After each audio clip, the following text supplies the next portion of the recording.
going on in this man's personal life, but there's got to be something that's different because this is not Andrew. This is not the man I know. Welcome to the broadcast, ladies and gentlemen. We just started recording here because this is just too good to pass off.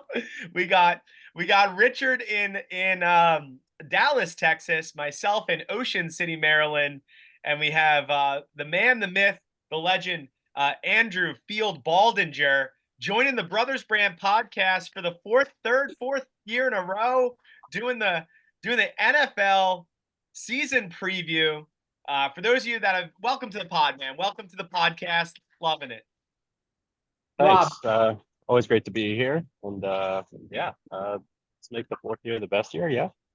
this is episode 172 of the Brothers Brand podcast, and Andrew Field Baldinger, an NFL scout, some would say a general manager, even. Some would say Just Howie Roseman-esque. just the depth of this man's football IQ is so high that it's going to get us fired up. If you're not already fired up for the NFL season, which is upon us, you will walk away from this podcast episode ready to buy season tickets to your local franchise and strap on the chin strap right now because we're ready to do this thing. It's an annual tradition. We pick all of our divisions. We pick all of our postseason teams, our MVPs, our rookies of the year, offense and defense. And we, of course, pick who will be hoisting the Lombardi Trophy. Rob, I am so excited for this. Andrew, thank you for joining us once again. Fellas, are you guys ready to have some fun? Yes. Yeah. Yeah.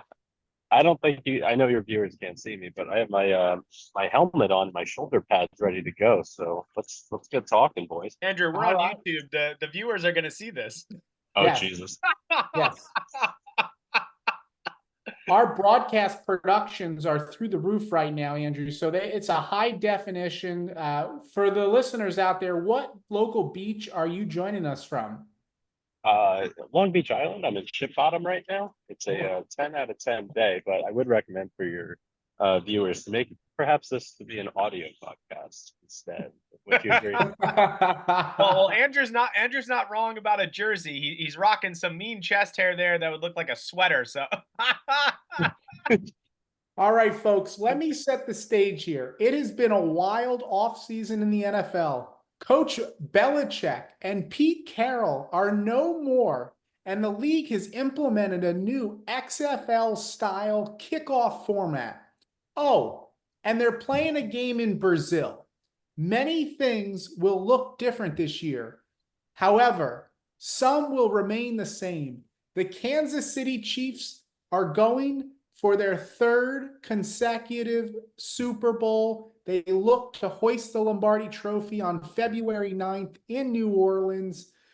Their season kicks off, the regular season kicks off for all teams on September 5th with the Ravens and the Chiefs.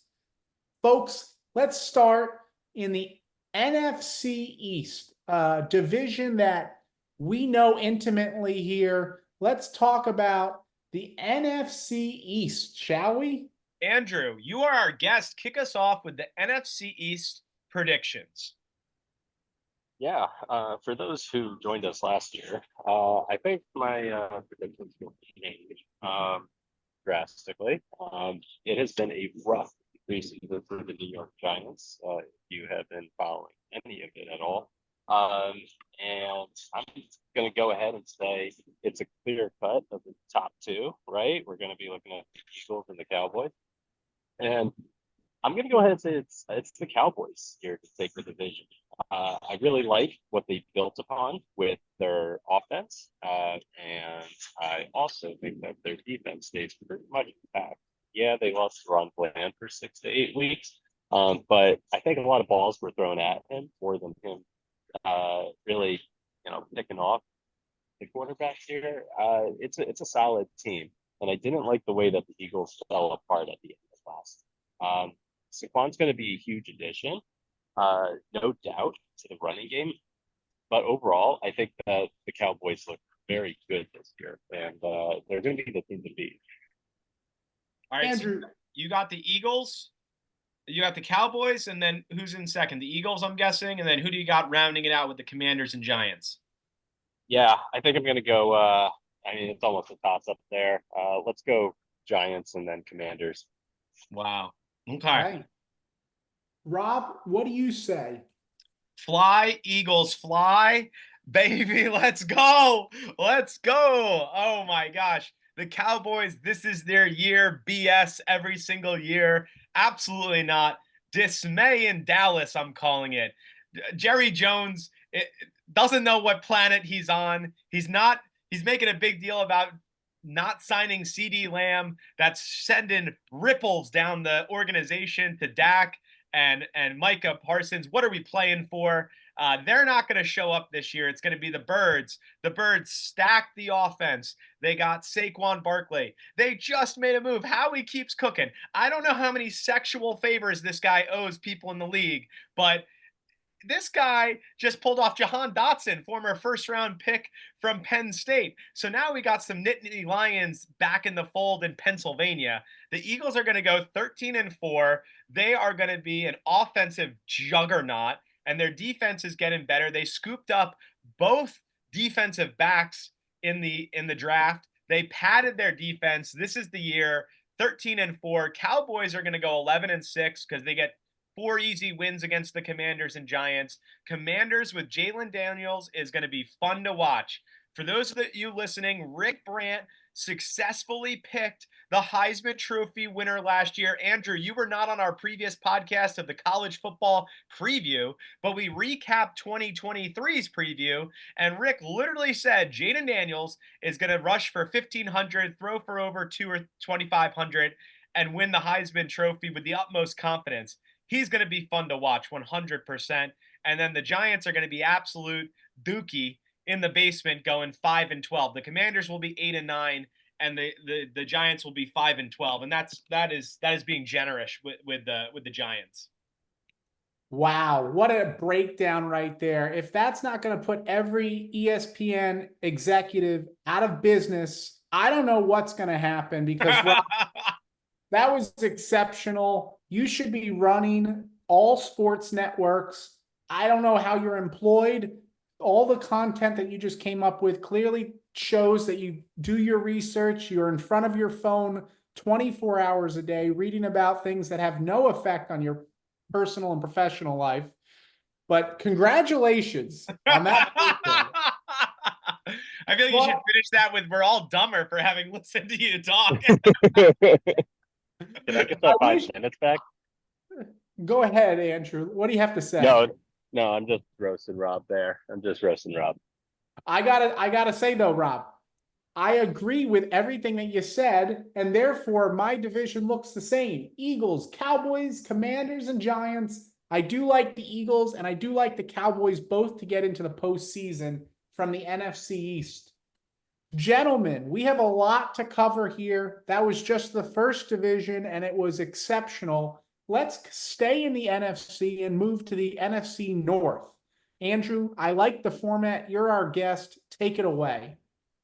Yeah, I think that it is running through the Detroit Lions, and I have them going pretty far, but I'll save that for our later predictions here.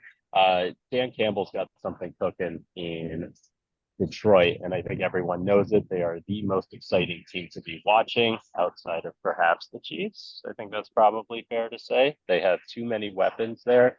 Jameer Gibbs is running it back, and I think he's going to take a little bit more of a heavier role. They beefed up their secondary, making a trade for Carlton Davis in Tampa Bay, and getting a Reed Robertson from the Raiders over there. So I think they really bolstered up on the one weak spot that lost them a couple games there. So I think that this is one of the most complete teams, if not the most complete team in the NFL, and they'll take away with the division. Now, that being said, I think that there are some exciting teams to be watching. Most notably, I think it's going to be the Packers coming in at a close second there in the division. I think Jordan Love really started showing what he's got, and made it all worthwhile to sit behind Rodgers for as long as he did. Lots of receivers there who could be potentially number ones. They're just all trying to emerge and fight for passes there. So I really like what they've got there. And you know what? I think there's a lot of believers out there in Sam Bradford. This is Sam Bradford, sorry, Sam Darnold's really last, I would say, opportunity to give himself a position to be a starting quarterback. He has a lot of tools here. I think Aaron Jones still's got some gas in the tank, and he has the best receiver in the NFL there. But I think the defense is going to let them down a little bit. Losing Danielle Hunter is a huge loss, and I question what they'll do to get that consistent pressure. So we'll have to see there. That being said, I think that they're going to come in last, and the Bears may surprise some people there. I think that they may have one of the best receiving corps in the NFL. Rome is on fire. We love what he's been doing. Keenan Allen looks as crisp as ever in this preseason, and he's going to be a great mentor to the group. And of course, you got DJ Moore, who had about 1,500 receiving yards last year, which is, I believe, one of, if not a Bear record. He's looks absolutely phenomenal. So I think, it's as far as Caleb could take them. And, finishing third in the division, I think is going to be a realistic floor for the Chicago Bears there. Their defense looks phenomenal. Not a lot of depth there, but that's how I feel, guys. I think that the Bears are going to be an up-and-coming team. Sorry if I took too much airtime. Hey, that was exceptional. Love the breakdown. I'm just going to go right to you, Rob, because I agree with everything that Andrew said.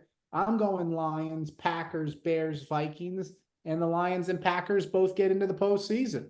Rick, this is going to be a quick division because we are all in alignment here in everything that Andrew Field Baldinger laid out there. The only thing that I'm going to add on to this, because I can't pass up this opportunity, is get up. Everybody's going to move their feet. Get down. Everybody's going to leave their seat. You're going to lose your mind in Detroit Rock City. Oh, it's Detroit's here, baby. Wow. Can't wait. We got to play that plug. We got to play the Detroit Rock City from Kiss. Ford Field was rocking last year at the end of the season into the postseason. They've got several primetime games this year. I cannot wait to see them in action. Not that I would ever attend an NFL draft because I don't think I could ever sit through that, but that was really cool to see what Detroit did and the attendance and how electrifying that city is after what Dan Campbell and the boys have done.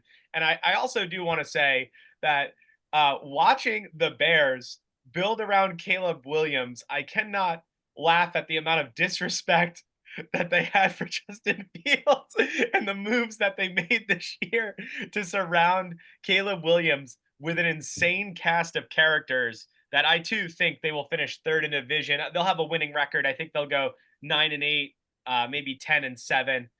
But yeah, let's move on to another division. All right, Andrew, take us away down in the South. Down in the Bayou. Yeah, absolutely. I think that this is a very interesting division, and it could be up for grabs. I think we kind of felt that way when we were looking at this last year. But if you could recall, Arthur Smith was not the greatest coach in the world, and it looked like the Falcons were very limited and hamstrung by some pretty poor offense. So it's going to be interesting to see what Kirk Cousins can bring to the table. And you would imagine that the utilization of Bijan Robinson is the front of everyone's mind at that point. They're a really interesting team, to say the least, and hopefully they can finally tap that untapped potential with Kyle Pitts over there. He is still probably the most athletic freak at the tight end position, who just seems to be in complete misalignment. I think that they will, regardless of all of this praise, finish third in the division. Sorry if I set you guys up with thinking they're going to come in first. I think that there is some good talent in New Orleans and Tampa, and that's the two top contenders in this division. If we look at the numbers, the Saints were actually a pretty proficient offense. And in fact, they finished in third point differential throughout the NFL last year. So they are pretty good at staying around in games. They put up points, and their defense, again, I think 10 years in a row, finished top 5 in terms of yards. They are a really, really sound unit there. So I think that the Saints actually might edge this one out. There's a lot of haters over there. I think there's you know a lot of talent over there in New Orleans, and it's going to be a close second. I think that the Saints might get a little bit few more division wins, but finish with probably the same record as the Buccaneers over there. Baker certainly proved himself last year, and I think they're going to try running it back with the same personnel. However, they lost their offensive coordinator, who went to the Panthers, and I do think our Panthers will be a much improved team this year, but at the end of the day, they're still going to finish at the bottom. Their offensive line is spotty. I think Jonathan Brooks will be an excellent addition to the team, as they do need someone to take on the role that I don't think Chuba Hubbard or Miles Sanders can necessarily do. And it's all about health with that defense as well. It seems to always be an issue. Joe Horn was, or not Joe Horn, JC Horn was an awesome quarterback for them, and seemed to be locked down. But health is a continuous problem on that defense for about 5 years in a row at this point. So order of division, I think it's going to go Saints, Bucks, Falcons, and Panthers.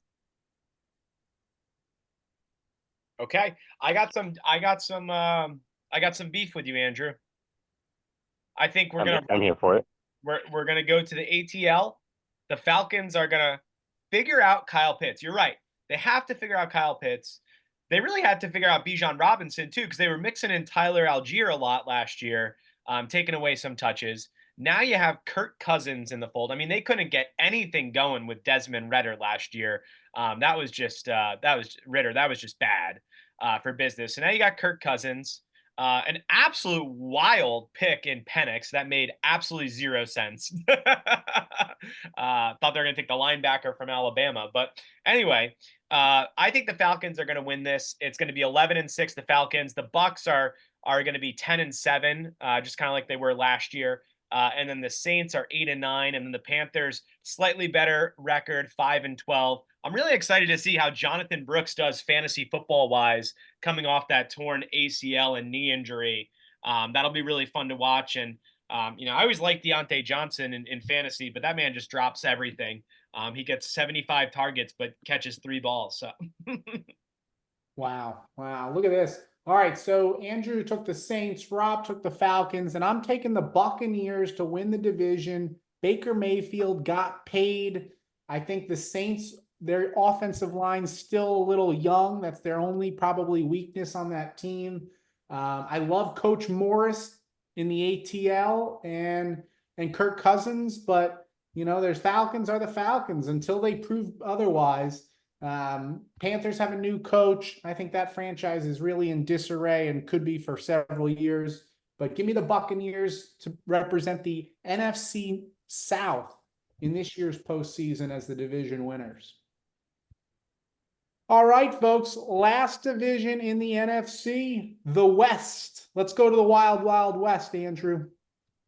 All right. I don't think it's a secret either who the best team is here. The rich just seem to get richer. I'm very confident that the Niners will figure out IU, and that starting lineup is way too scary. Coming in with a little bit more of a defensive mind, I don't know how you approach this team and who you defend first, because they'll line you up all sorts of formations, and you're not going to know who's going to get the ball between McCaffrey, Kittle, IU, even Ricky Pearson, who I know he's got a shoulder injury, but they drafted him number 1 for a reason in their first round. I think that they have some serious plans to utilize him too.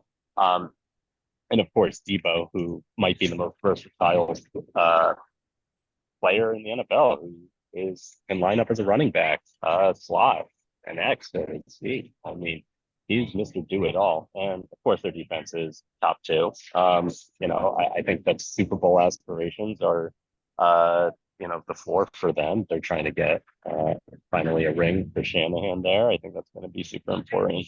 And this is the time for that. So, yeah, I'll go through the Niners. After that, I think that people are kind of sleeping on the Rams a little bit. They looked really good last year. I think Kyren Williams is a just fundamentally outstanding running back. And then, of course, they had a gem there with Puka, and they drafted really well. Again, this is a very sound team. So I do think that they're going to come in second there. Seahawks, they look pretty phenomenal. I'm not sure if you guys watched the Browns game last night, but there's some creative play calling over there. And I think, having Mike McDonald there will give them a little bit more of a bolstered defense. That's, clearly what was lacking and was losing them games. So I think that they'll come in third, but they're going to look like a little bit more of an improved team. Despite the draft of Marvin Harrison Jr., I think that the Cardinals are still going to be the basement for this division. It's a team that doesn't look great on defense again. I'm very curious about how they approached the offensive scheme this year and what they do with Tyler. It feels like the clock's kind of ticking with Tyler in terms of like what their expectations are of him. I think they drafted him to be able to continuously win the division and show what he did at Oklahoma, and it's just not shining through. So I think that the Cardinals will finish the year in disarray, and they'll probably have to start hitting the reset button again very soon. Wow. What a prediction out in the desert. I can't wait to give a breakdown of what I've got on tap for this division. But Rob, what do you say? Yep, Niners win. I got them going 12-5 this year. I got Seahawks coming in second. Geno Smith fan right here, that all-time greatest quote. Everybody wrote you off, Geno. He goes, I didn't write back. So 10-7. I love JSN as a breakout candidate this year in the wide receiver 2 spot for the Seahawks. I think he's going to do very, very well. They also still have Noah Fant, great tight end. So their offense is going to do well. Got to look at the defense, but I did like Witherspoon last year. He was absolutely fantastic as a cornerback, arguably one of the best in the league, and he was a rookie. So the Rams finishing in third, 9-8. I totally agree with Field. They got a great team, but I think they're gonna finish 9-8. And then the Cardinals 6-11. I got them, and that's a generous 6-11. I think that the Cardinals are a great fantasy team, though. They're going to be playing from behind all day, every day. Kyler Murray is going to be scrambling around like an absolute animal, picking up 25, 30 yards a game. And Marvin Harrison is just going to be catching a ton of balls. So definitely target them in your upcoming fantasy football drafts. Perfect segue into my rookie of the year on the offensive side, Marvin Harrison Jr. I'm just going to give the spoiler alert now. Like you said, the defense, Andrew, isn't that solid. They're going to need to throw and score a lot of points. So give me Marvin Harrison Jr. for the offensive rookie of the year. I also like defensive rookie of the year coming out of the Rams, Jared Verse. I think he's got a chance to be really good on the defensive side of the ball this year. But both those teams are going to be in the basement for me in this division. I love the 49ers to win the overall conference. Be number 1 seed. And I like the Rams, even though Aaron Donald retired. I think that team, like you said, Andrew, people are sleeping on them, but I'm not sleeping on them, baby. Give me the Rams in the postseason. Rob, did you have anything you wanted to add on the NFC West before we slide over to the AFC? Yeah, I do want to mention one thing. Marvin Harrison Jr. is a Philly native. Okay? St. Joe's Prep. If Jamie and Jackson express any interest in football, you bet your ass I'm paying that tuition to go to St. Joe's Prep. That's all I'm going to say. That's all I'm going to say. Couldn't get through a half hour of a podcast without bringing up Philadelphia. Had to do it. Had to do it. He's a homer. A lot of talent here. Something tells me by the time we get to the end of this podcast, he's got the Eagles flying to the Super Bowl too. Just like you did last year, Andrew. Andrew cannot laugh. He had the Giants winning everything. All right. You don't know how many high noons I had before that draft or that. How many we got here? Is this your second? This is my second. It's easy breezy over here. It's just to get the thoughts flowing, This is being recorded at 11:39 for those of you listening. On a Sunday. On a Sunday. On the Lord's Day. Not a Tuesday, a Sunday. All right, folks. This could be one of the juiciest divisions in the NFL this year. It certainly has led the offseason headlines. Give us the AFC East, Andrew. How do you see it unfolding? I love this division. I think it's going to be immensely exciting.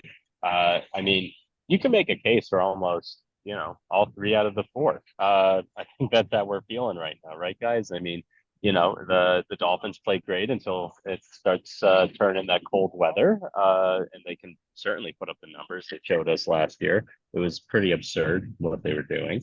Aaron Rodgers, if he's healthy, and this might be the one of the best rosters, head to toe in the NFL as well.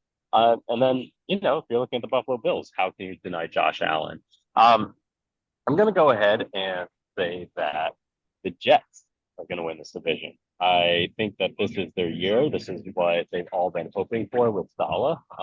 And it finishes at minimum top five defense. I think they'll probably finish around 3 or 4. So they stay and remain true to be excellent. The offense, they bolstered this up. They got Tyron Smith from the Cowboys. They have John Simpson, kind of a boomer bust guard, but we like him. Elijah Vera Tucker, he's healthy. Top 5 guard as well. And Brees Hall, just to do it all. That is what they have going on there. So, and then of course Garrett Wilson. Garrett Wilson just has just faced adversity and continues to put up 1,000 yards plus every single year. It's very hard to deny what the Jets are doing right now. I think that they are an excellent constructed roster that is in the time to win right now. This is going to be their year, and I have them as finishing first in the AFC. After that, I think that it's going to be a little bit of a toss-up, but I like the Bills just a slight more than I like the Dolphins this year. They lost a lot of pieces, the Dolphins did, on defense this year. They lost Christian Wilkins and a few other key players that they, quite frankly, couldn't do because of salary cap management. So I like the Bills here. Deion Coleman's going to be a great addition. They have, even without Stephon Diggs, I think that they're going to do just fine. And it's going to be a really, really big year for Big Nate, Dawson Knox as well. They'll really switch it up with you with the 2 tight end formation, and it's going to be hard to predict defenses and what schemes you should be running against them. Dolphins, as I said, they'll be flashy. They'll win some games for sure, just because of the sheer amount of yards and points that they can score on you. But I think that there are a few teams in their lineup that can really keep up with them from a point perspective, especially with a hindered defense. And then, so we got to give the Patriots a little bit of time. It's going to be a rebuilding year. It's going to be fun to see Drake May and see what he can do. I think that they're going to run the ball a ton. It's a big Ramondre Stevenson year. So, and they actually have a good defense. I think that the defense is just going to spend a little too much time on the field. So that's going to be my prediction. I'm going to go Jets, Bills, Dolphins, and then Pats. Wow. Okay. Rob, I want to hear yours in just a second, but I just want to say that, Andrew, you and I are in total alignment with how this division is going to shake out. And the New York Jets are currently, unfortunately, the owners of the longest playoff drought in the NFL, having not made it to the postseason in nearly 15 years. It's going to be exciting to see gangrene in the postseason and what kind of magic Aaron Rodgers can whip up in the Big Apple. Robbie, what do you say? All right, guys. So I am disagreeing with you guys. I am going to go with the Dolphins at 13-4, winners of the division. This offense is just too insane. I think it's going to take a little bit for the Jets to pick up here. They're going to go 12-5 and come in second. And then the Bills are going to be 10-7 and come in third. And then the Patriots are 4-13 at the end of the year, but they lose a lot of tight games. It's not like a terrible 4-13 year, but they lose a lot of tight games. They get another solid pick for next year, rebuilding year. I really like Joe Milton too. I know that Drake May, but Joe Milton, he dazzled in Tennessee, and he looked good in that preseason game. Granted, it was against third stringers, so. Yeah. Anyway, that's my AFC East. Let's move on to the AFC North, Ricky.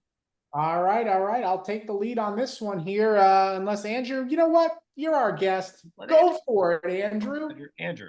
Yeah, the AFC North, that has a special place in my heart. So if I'm going to look up really like in my heart of hearts of how this is going to shake up. Um, as much as I would love the Browns to be finishing on top, dominating, not losing the division game, unfortunately, that's not the way things are going to end here. Baltimore is clear cut number one. Lamar is unbelievable, must watch TV every single time he has the ball. And then, of course, getting Derrick Henry. They acquired a bulldozer as a running back, and it will show. I am terrified of what that RPO could possibly look like. So I think it's going to be the most dynamic we have seen the Baltimore Ravens. And then, of course, their defense, too, is always finishing top five as well. So their defense in the city. I think it's hard to deny Baltimore the crown there in the AFC North. Things get a little bit interesting here. I think that the Browns can go as far as Deshaun Watson takes them, but I do think that they have some serious plans to have a playbook with Plan B, Jameis Winston. I don't think that that's totally out of the realm of possibilities. They may believe in what Jameis can do in a pretty controlled environment, and I think Kevin Stefanski does a very, very good job of giving simple 1-2-3s. And I think Jameis kind of thrives on that. That's what he did at Florida State. Defense is so solid, the Cleveland Browns as well. So that'll hold them into games, give them a lot more offensive opportunities than most teams could be accustomed for, as they did have one of the best turnover ratios in the NFL. So I really like where the Browns are. And I think that can just edge them out to being second in the division. Third, I think that the Steelers are in a very interesting spot as well. They're having a bridge problem with quarterback, clearly, which is why they're still having Fields and Russ take over and try to figure this out. But you can be, sure as hell that they're going to be thinking about drafting a quarterback very high up in the next draft. But their defense is outstanding as well, too. That has always been a fundamental of Mike Tomlin, always having a great defense, and that might hold them in to being the. That's where the Bengals fall. I think that Joe Burrow's health has continuously been a problem. They kind of look in disarray, and they lost a lot of defensive pieces there, and they just get gouged in the run game. I think the way everyone kind of knows that you can beat up the Bengals just by running the clock right now and limiting their offense right now by taking away Jamar. They lost Joe Mixon, and it's going to be a problem. I don't know about you guys. I don't know if Zach Moss is truly a number one running back. It's certainly a problem that I don't think a lot of people are thinking about. So the order of things for me, I'm going to go Ravens, Browns, Steelers, and Bengals. Wow. Rob, you passed the torch to me just a minute ago, but I'm going to pass it right back to you. I want to see, I can't wait to hear what you have to say. That was a lot of good juice and meat right there. That was awesome, Andrew. Great breakdown. That was a lot on the bone to nibble on. I love the North, man. Yeah.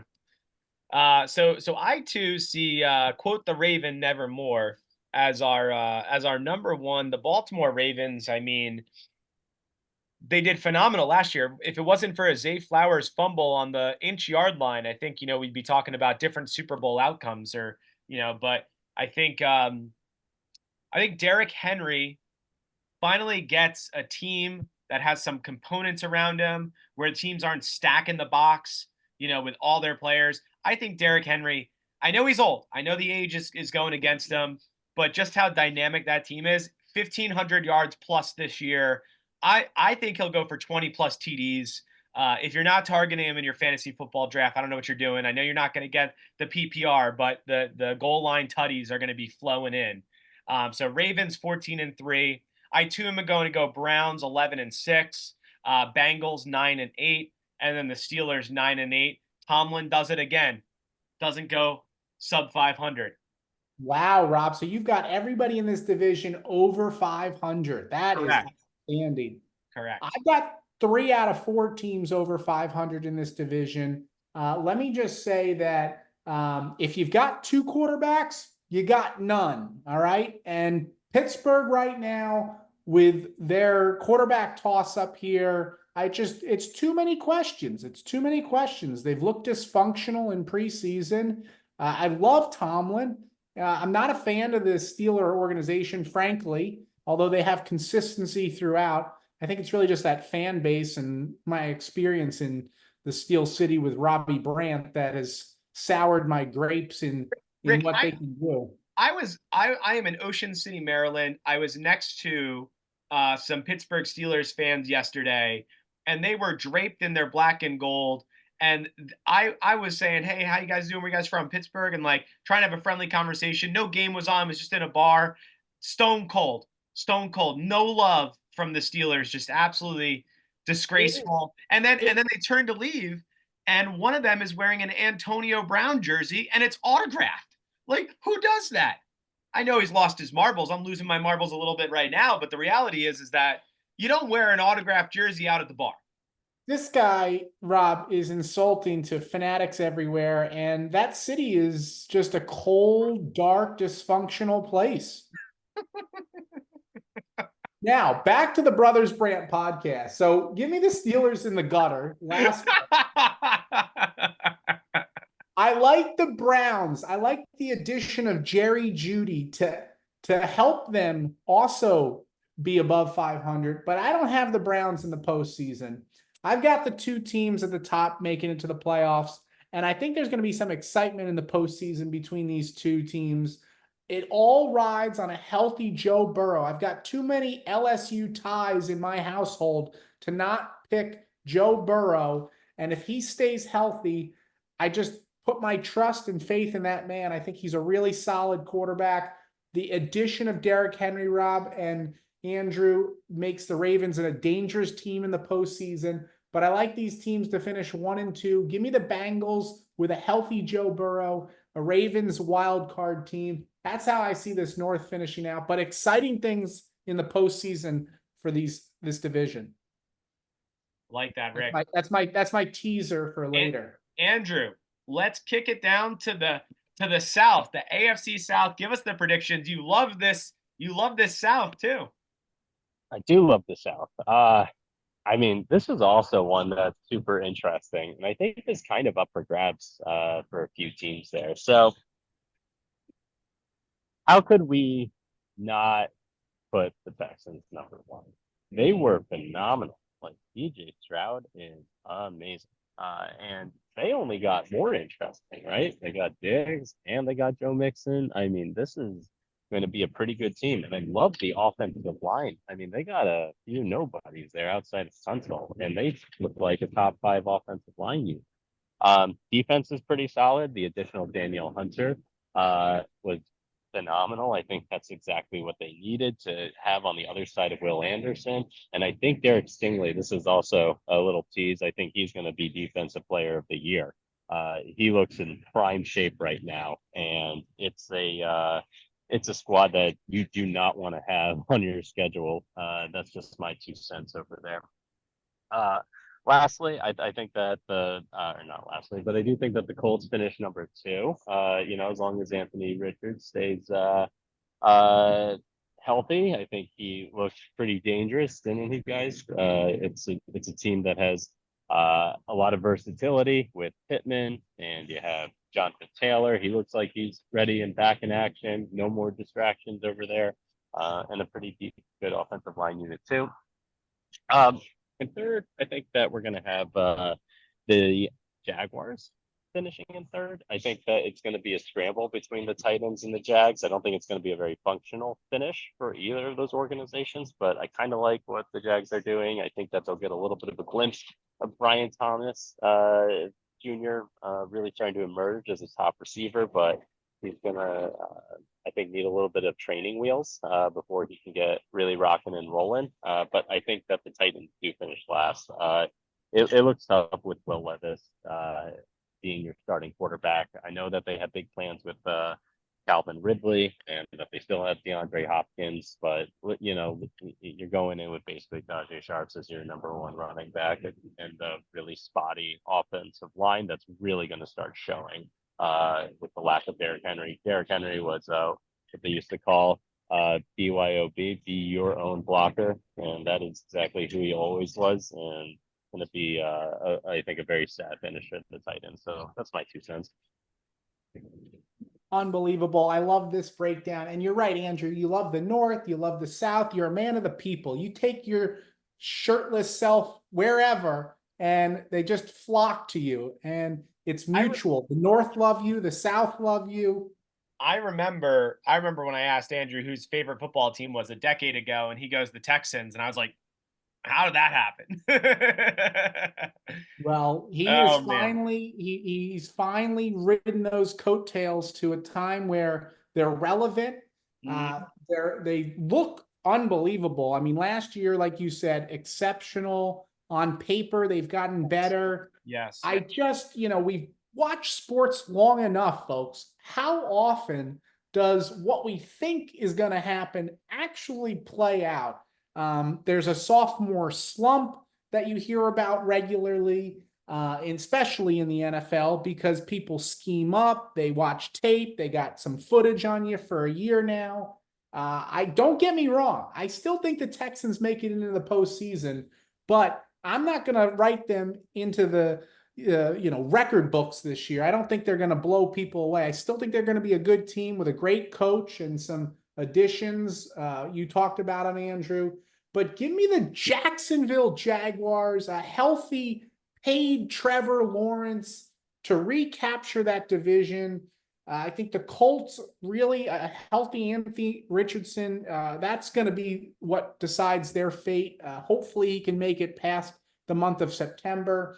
And ladies and gentlemen, with the first overall draft pick in 2025, the Tennessee Titans will be the worst team in the NFL, right in front of the New England Patriots.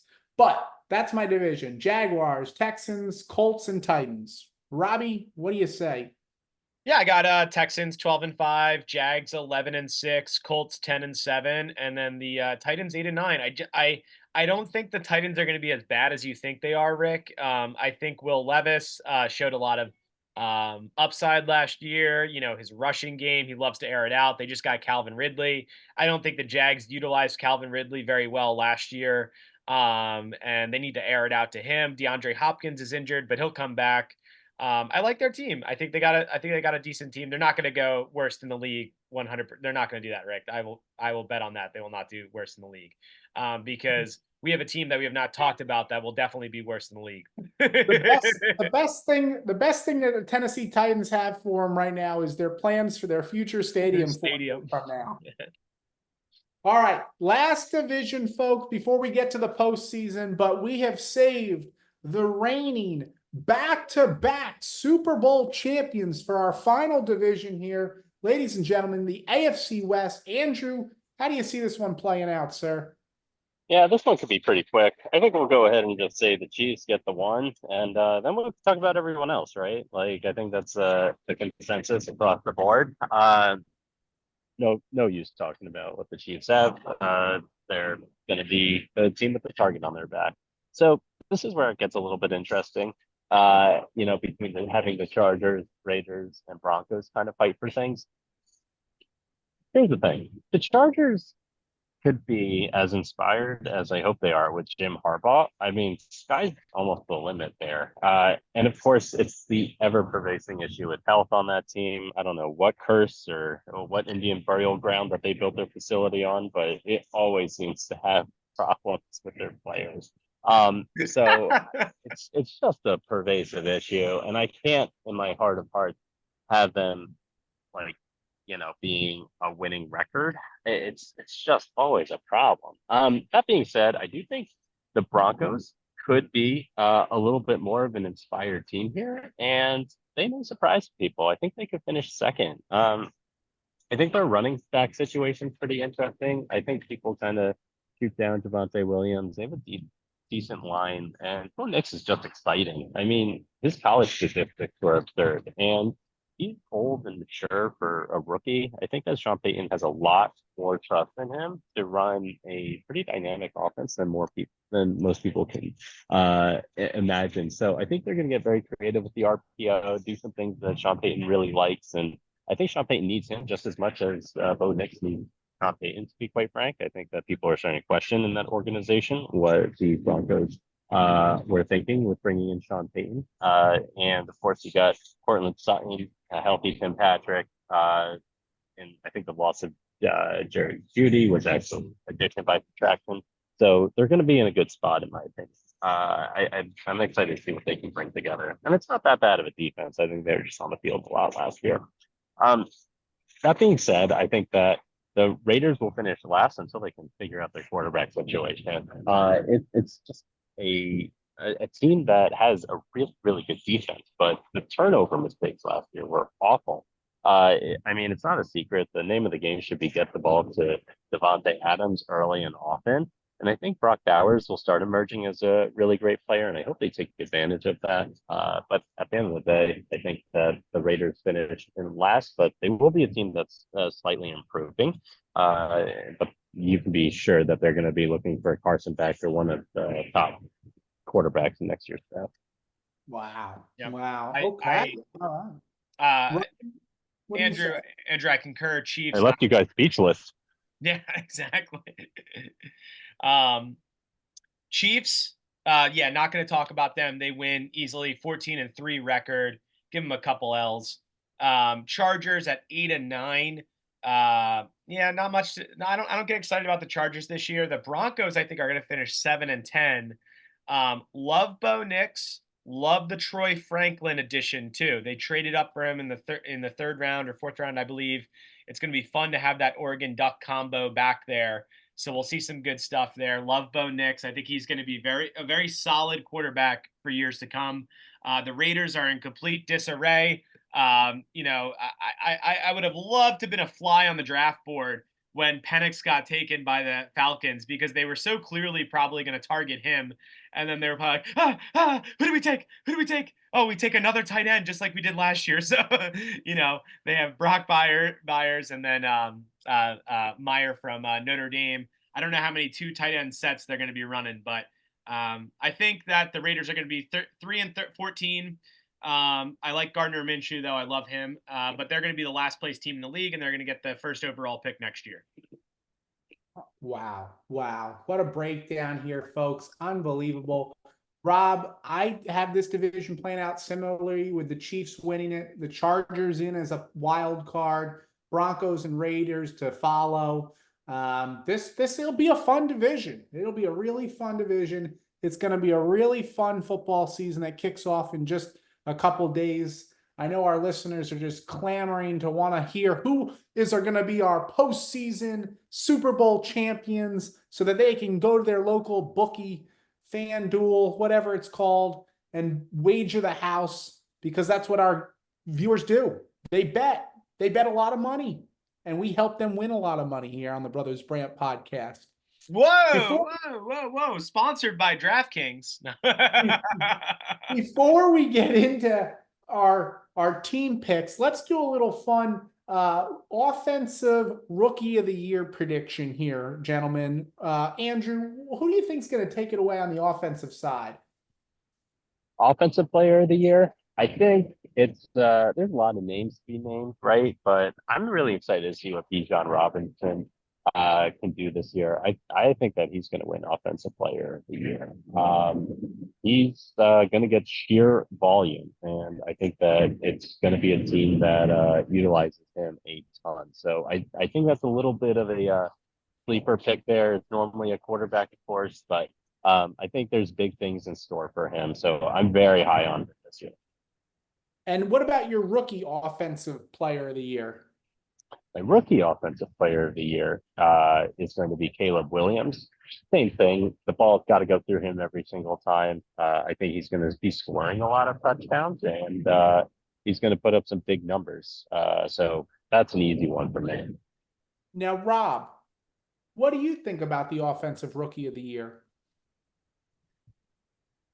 Rick, I got to go with Jalen Daniels. I got to go with him. Like, this guy is absolutely absurd. Jalen Daniels, he lit it up at LSU. I don't think they're going to make the playoffs, but I still think that he is going to be an absolute savage in the NFL. If you watched any of his games over preseason, he had absolute dimes to people for 60-yard passes. He's going to get a lot done on his legs. Offensive rookie of the year is Jaden Daniels. Wow. You know what, fellas? the two of you smart picks there. You got quarterbacks, Heisman winning quarterbacks, and teams that are really banking on them this year. So you're right. Those are probably two excellent picks. I'm taking a wide receiver in the desert, as I mentioned earlier. Give me Marvin Harrison Jr., son of the Hall of Famer. He's a consummate professional. Watch for him to do big things out there in Arizona. So those are our rookies of the year on offense. Let's talk about our defensive rookie of the years. Andrew, what do you think? Yeah, I think this one's going to come as a surprise for most, but I really like Peyton Wilson. Unless you're kind of into the draft, I'm sure a lot of you are saying who. And it's the third round pick out of NC State that Mike Tomlin took. This is going to be the guy spearheading the defense. He plays middle linebacker, and he was an absolute freak leading the NCAA in tackles last year. The guy just has a knack for being where the ball is. It's pretty insane. Wherever the play is ends, he's right next to the ball carrier, if not having a better midfield attack. Love what this guy brings to the table. I think he's going to be utilized early and often for the Steeler defense, and he's going to be a phenomenal asset. Just wait to see him on Sunday. That's all I got to say. Wow, you are just really putting the house on the Steelers this year. You think they're going to be a good franchise with a solid defense and a great rookie of the year. It I said sounds. they'll finish third, but I think that they got Luke Kuechly 2.0. Hey, you know what? Under Coach Mike Tomlin, we trust. Right. Rob, what do you think? Defensive rookie of the year. We're going to go up to Philadelphia. Of We're going to course. select Quinyon Mitchell. This guy is Teflon Don over here. This guy's all over you, baby. He's fantastic. It was the one heavy need that the Eagles were searching for last year.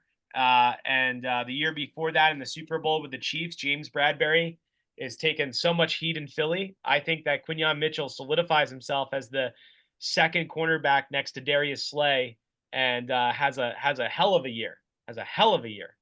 You have to if you're going to win rookie of the year on defense in the secondary. I don't know when the last time a cornerback or a safety took home that honors, but that would be one heck of a season. You're going to need maybe double-digit picks to really light I think things. Sauce Gardner, right, was the last one to do it. There you go. That's right. A couple of years ago, New York Jets. So, Rick, a couple of years ago, it didn't happen that long ago. You made it seem And then like before that was Jalen, right? Ramsey? Yeah, it's not often, but Right, if that's who you think you got, then Yeah. that sounds like a home run pick. it made it seem like it was 75 years ago that the first defensive player was picked. Andrew goes to Sauce Gardner a couple of years ago, and then Jalen Ramsey probably like 5 or 6 years before that. And anytime Rob can get a Philadelphia Eagles in, he's going to get a Philadelphia Eagle in. Oh, I'm baby. going Jared Verse from the Los Angeles Rams. I think the Rams are going to be a postseason team this year, and watch for him to do some pretty good things there and be a part of that defense. They've got to replace Aaron Donald, so people are going to have to step up, and I think he's going to be the man to do it. Drum roll, please.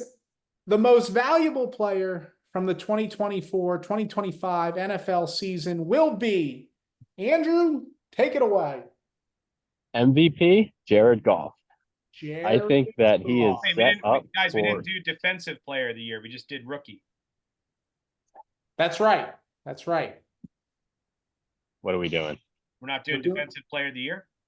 We're doing MVP, Rob. MVP. And then offensive, and then right? Is that right, Rick? If that's what this team wants to do, we can do that. Absolutely. All right. Let's just run with it. I'm going to go MVP of the year is Jared Goff.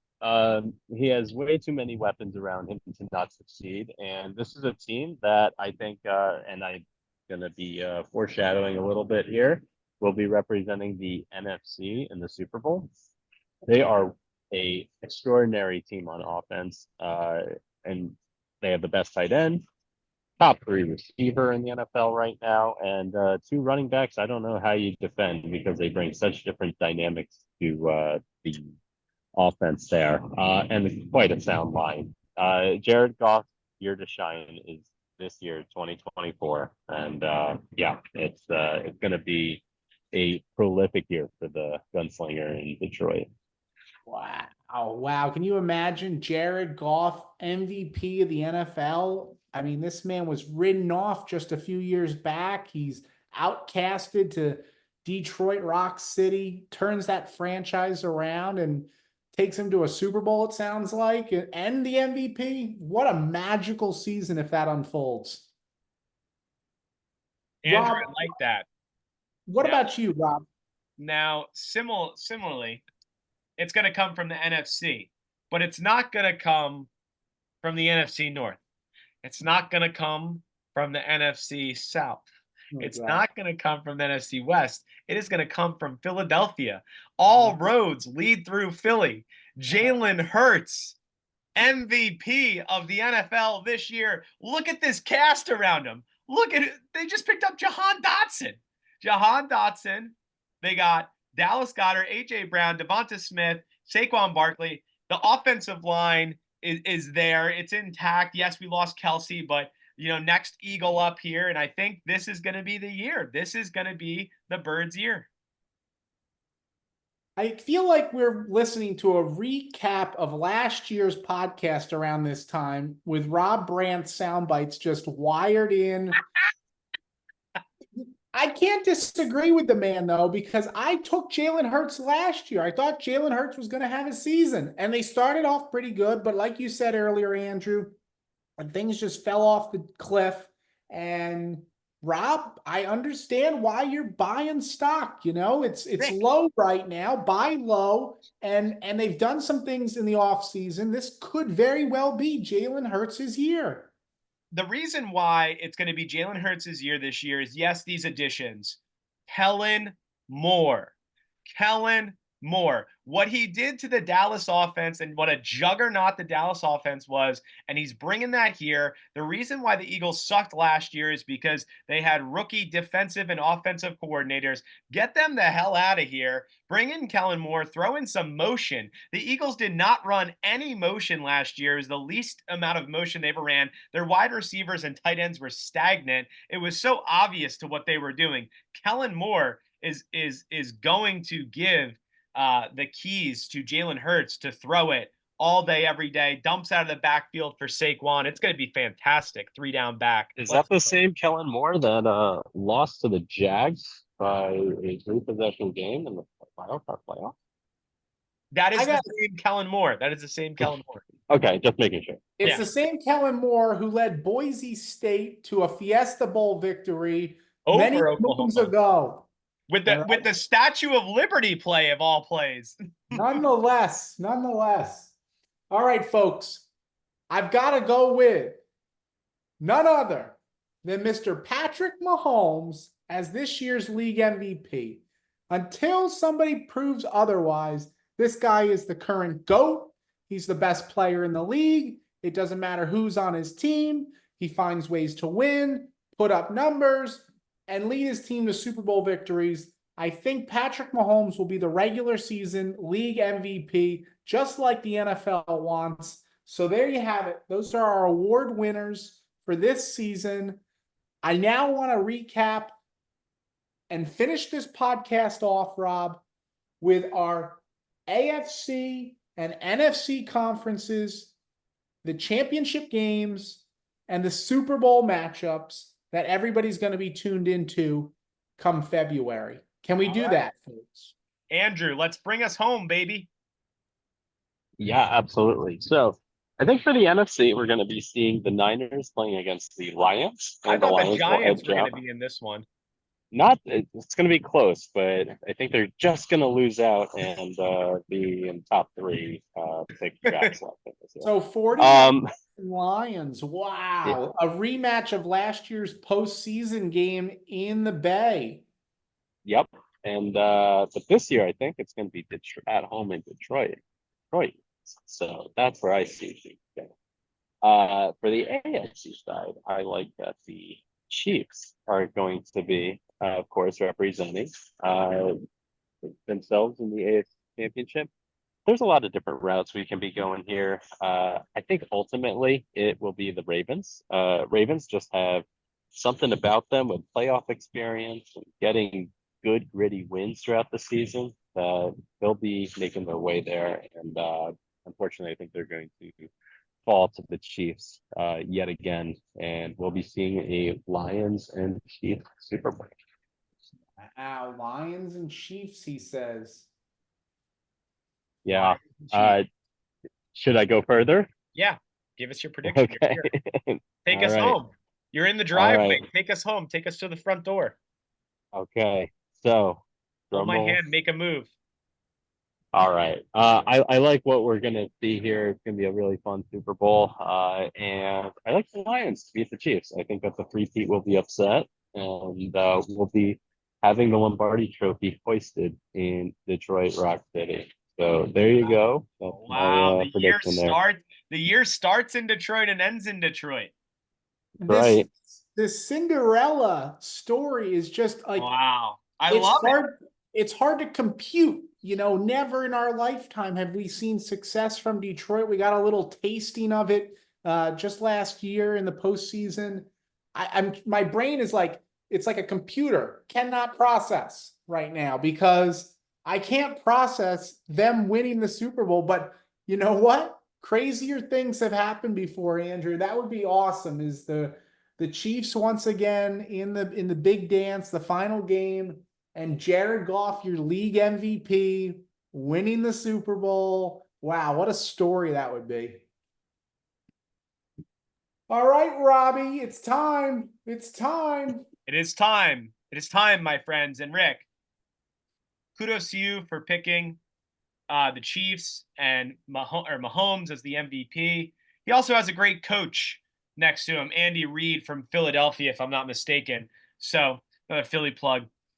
Anywho, on the AFC side, we're going to go with the Kansas City Chiefs absolutely 100%. But they are going to face the Baltimore Ravens, just like Andrew Field Baldinger mentioned here. And I mentioned earlier, the Ravens would have been in the Super Bowl had they have not fumbled on the inch-yard line. I think they had to play the Bills after that, but I think they would have beat them, and I think they would have moved on to the Super Bowl against the Niners last year. Not happening again. They've talked to Zay Flowers. They said, Zay, you were a rookie last year. You go down on that inch-yard line, and then we're going to force feed the ball to our man King Henry 4 times in a row, something that Pete Carroll wish he did. Shades of Pete Carroll. But anyway, the Ravens are going to punch their ticket to the Super Bowl. They will knock off the Kansas City Chiefs in the AFC Championship game. On the flip side, on the NFC, love the Cinderella story there, Andrew. You are 100% right. The Lions will make it to the NFC Championship game. But that game will be played in Philadelphia. And that is where they are going to get thrashed like nobody's business. And the Eagles are going to decimate the Lions. Okay?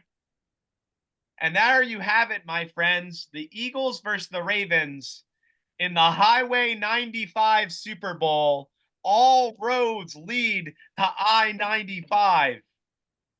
And the Birds take it home. The Birds take it home, baby. Let's go. Which Birds? To be decided. No, I'm just kidding. Eagles. The Eagles. The little cliffhanger right there. We all knew Battle who you of the were Birds, taking. baby. When we started this podcast, we knew who you were taking. Rob, that's a good one too. You guys are high on the Lions this year. I don't fault you. You think that they can go far in the postseason. I think they'll make it to the postseason, but I think they'll run into the buzzsaw of the Philadelphia Eagles earlier in the postseason.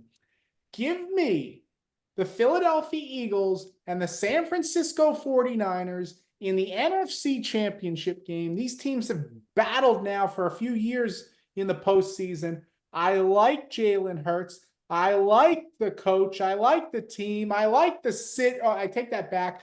I like a lot of things about Philadelphia, but these Eagles, folks, if they stay the course, they stay together. It's like when, I don't know, the Giants lost Tiki Barber. Everybody thought he was the fabric of the team, and then he outcasted himself.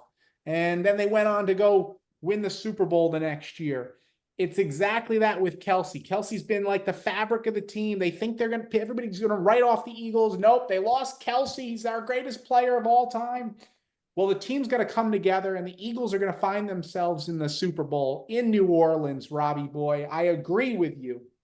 And on the AFC side, I think the AFC North teams make it to the AFC Championship game. A healthy Joe Burrow, a healthy Lamar Jackson, but Derrick Henry, King Henry, is just too much for them.